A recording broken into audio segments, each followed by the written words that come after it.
Naam, ikiwa tarehe 3 mwezi wa 7 mwaka 2025, karibu katika taarifa za AGN News. Mimi ni Videlis Moshogi, na taarifa za leo tunaanza kutoka eneo la magharibi mwa Kenya, mahali ambapo aliyekuwa waziri wa zamani Daktari Fred Matiang'i amesema kwamba serikali imeshindwa na kazi na kuomba Wakenya kumshika mkono katika uchaguzi ujao kama njia moja ya kufanya kazi ile ambayo Wakenya wanahitaji. Aliyezungumza haya katika eneo la magharibi, mahali ambapo kulikuwa na mikutano ya viongozi wa upinzani. Muna furaha nao? Wameweza kazi ama wamelemewa? Wameweza kazi ama wamelemewa? Tumekuja hapa kwa sababu wamelemewa. Sasa tunasema tunataka kuichukua hiyo kazi, tuwasaidie Wakenya, tuwatumikie nyinyi, tusaidie kutengeneza mambo ya elimu na mambo mengine mengi kama kilimo na usalama katika taifa letu tukufu la Kenya. Kwa hivyo tuungane pamoja, wananchi watukufu, na mtuunge mkono tukiwa hapa pamoja. Tunaona tuko hapa viongozi wote. Tutafanya kazi pamoja na Mheshimiwa Kalonzo Musyoka na Mheshimiwa Rigathi Gachagua, Mheshimiwa Wamalwa, Mheshimiwa George Natembeya ambaye tulifanya kazi na yeye, Mheshimiwa Justin Muturi, Dr. Mukisa Kitui. Tutatembea sisi wote pamoja kuhakikisha kwamba tumesaidia nchi yetu. Nionyeshe kwa mkono ni wangapi wanataka tutembee pamoja katika safari hiyo. Asante sana. Viongozi wa upinzani wamesema kwamba watakuwa pamoja hadi mwaka 2027 wakati wa uchaguzi, hata kama serikali imepanga njama ya kuwasambaratisha. Viongozi wamesema kwamba wataendelea kutetea maslahi ya Wakenya kama njia moja ya kuokoa Kenya. Sasa nyinyi mlembe, mtafunga hii mlembe kwa Kasongo. Unajua Kasongo anasema ati yeye ameongea na baba Raila. Ati Raila atahando kwa nyinyi kwa Kasongo.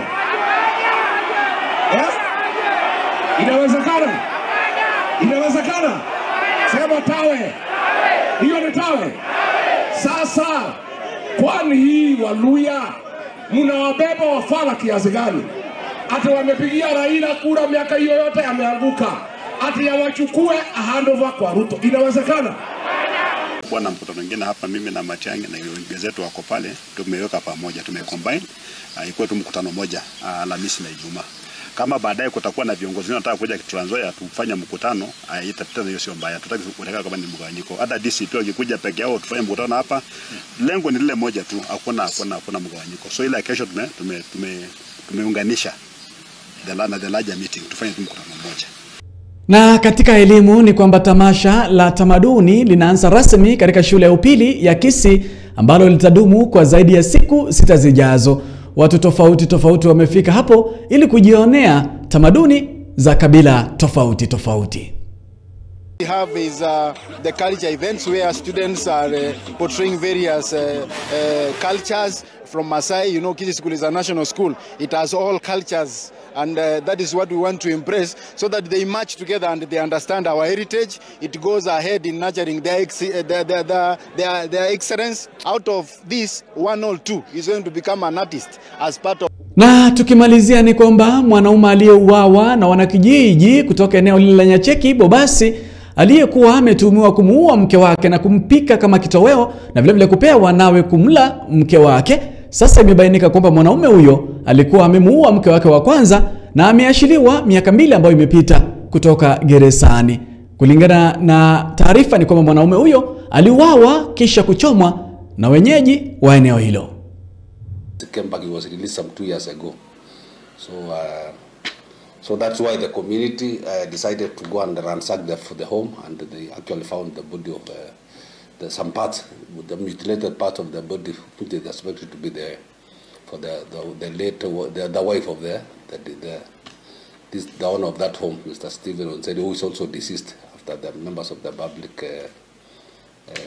mob just beat him to and they killed him. Ngapata watoto hapa kwa njia, ngaona ni machozi, ngawachukua. Sai niko nao, sioni mtu anawafuatilia. Ametusangaza na matendo yake hapa sana. Alikuwa bibi ya kwanza na huyu ni wa pili. Sasa huyu jamaa ametushinda na hapa.